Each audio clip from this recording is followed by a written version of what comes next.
Mesdames et messieurs, bienvenue à cette nouvelle édition de notre programme quotidien Midi au Caire. Et commençons l'édition d'aujourd'hui du mardi 2 juillet 2024 avec le président Abdel Fattah el-Sisi qui a félicité son homologue mauritanien Mohamed Ould Cheikh El Ghazouali pour sa réélection à la présidence de la Mauritanie. Sur sa page officielle sur les réseaux sociaux, le président el-Sisi a prié Dieu le Tout-Puissant de l'aider pour servir ses nations et son environnement arabe et africain à la lumière de sa présidence actuelle de l'Union africaine. Le président el-Sisi a également dit aspirer à renforcer la coopération entre l'Égypte et la Mauritanie dans tous les domaines en faveur du développement de la prospérité des deux peuples frères.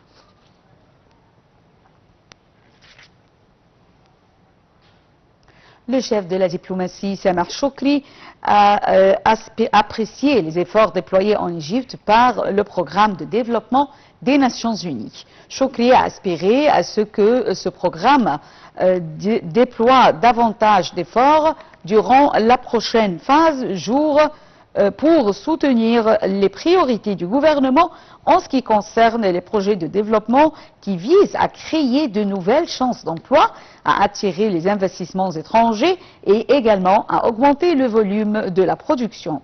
Le ministre des Affaires étrangères a fait ces déclarations lors de son entretien avec l'adjoint du secrétaire général de l'ONU et directeur du bureau régional des pays arabes au programme des Nations Unies pour le développement. Cette rencontre a eu lieu en marge de la participation de Choukri à la 4e édition du Forum d'Aswan pour la paix et le développement durable.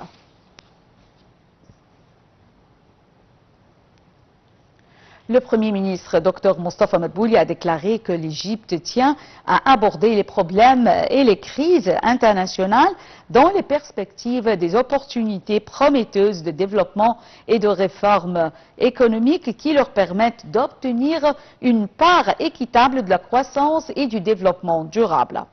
Le Premier ministre s'est exprimé lors de son interview au cours de la première session de la 2e journée du Forum d'investissement égypto-européen 2024.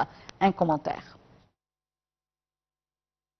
Le Premier ministre Mostafa Madbouli a déclaré que l'Égypte tient à aborder les problèmes et les crises internationales dans les perspectives des opportunités prometteuses de développement et de réformes économiques qui leur permettent d'obtenir une part équitable de la croissance et du développement global. Le Premier ministre a ajouté lors de son intervention au cours de la première session de la 2e journée du Forum d'investissement Égypte-Européen 2024 que l'Égypte disposait d'une main-d'œuvre jeune et instruite qui peut couvrir les besoins de l'Égypte et des pays européens. Madbouli a déclaré que l'Égypte jouissait d'une position distinguée parmi les pays du monde. Il a ajouté que le canal de Suez transite de 15% à 18% du volume du commerce mondial. Le vice-président de la Commission européenne et commissaire des affaires commerciales a déclaré que l'Égypte était un partenaire stratégique de l'Europe, vu son positionnement stratégique distingué au milieu de l'Afrique, du Moyen-Orient et de l'Europe. Intervenant lors de la session inaugurale de la 2e journée du Forum sur l'investissement Égypte-européen, le vice-président de la Commission européenne s'est félicité de la tenue du 2e Forum, qui constituait une étape importante vers le renforcement de l'investissement et de la coopération dans les différents domaines.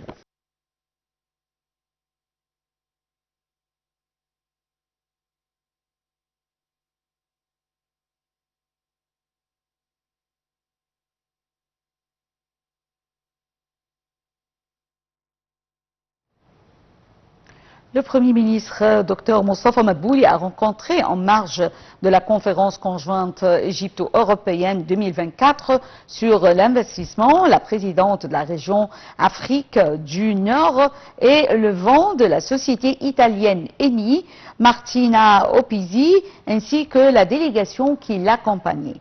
Plus de détails dans ce compte rendu. Le Premier ministre Mostafa Madbouli a rencontré en marge de la conférence conjointe Égypte-européenne sur l'investissement la présidente de la région Afrique du Nord et le vent de la société italienne Eni, Martina Opisi, ainsi que la délégation qui l'accompagnait. M. Madbouli a exprimé son appréciation pour la coopération existante entre le gouvernement égyptien et la société italienne Eni et a affirmé que cette coopération s'y poursuivit malgré les défis économiques auxquels le gouvernement égyptien a été confronté au cours de la dernière période. M. Madbouli a fait ces déclarations lors de sa rencontre avec Martina Opizi, directrice d'ENI pour l'Afrique du Nord et le Levant, dans le cadre de la conférence sur l'investissement entre l'Égypte et l'Union européenne. Il a exprimé son soutien à toutes les entreprises étrangères opérant dans les secteurs du pétrole et du gaz naturel en Égypte et a réitéré son engagement à remplir toutes les obligations envers les partenaires étrangers dans ces secteurs vitaux. M. Opizi a affirmé que l'Égypte est un partenaire important pour ENI et a exprimé son intérêt à continuer à travailler avec le gouvernement égyptien pour renforcer cette coopération dans la période à venir.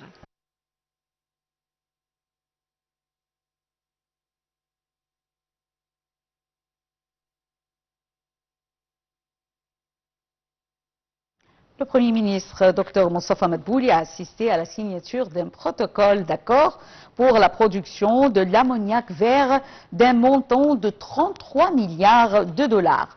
L'accord a été signé par le Fonds souverain égyptien et nombre de développeurs européens en présence de Mohamed Shakir, ministre de l'électricité et de l'énergie renouvelable, et Hala Saïd, ministre du plan et du développement économique.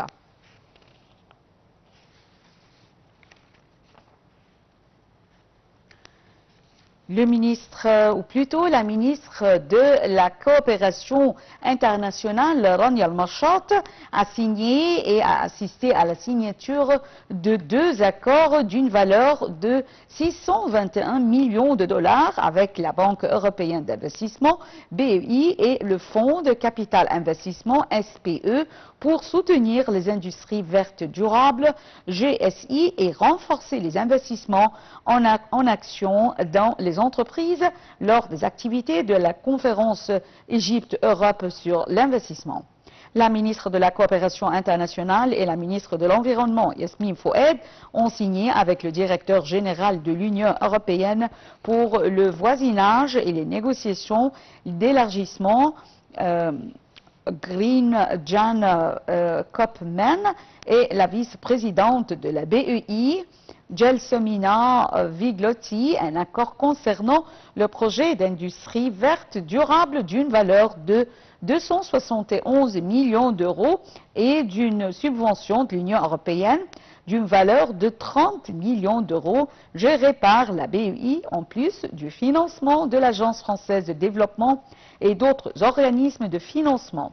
Le projet vise à soutenir la transaction de l'industrie égyptienne vers une économie verte en mettant en valeur et de mesures liées au changement climatique et à la durabilité environnementale.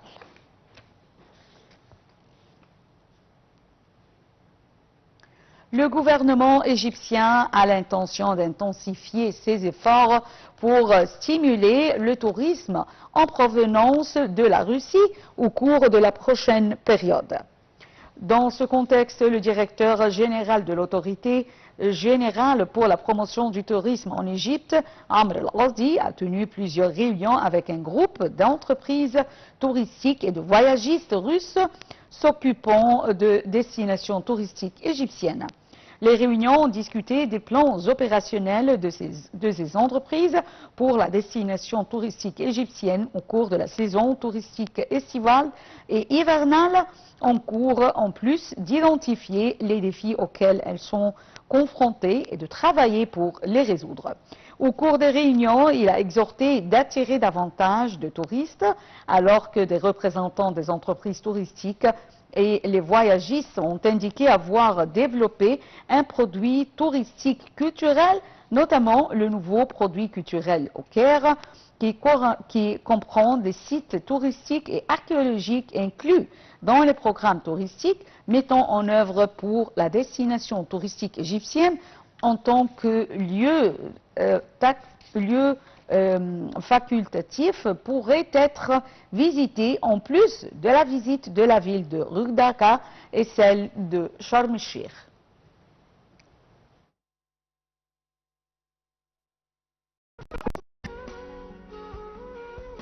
En effet, ils sont porteurs d'agents pathogènes.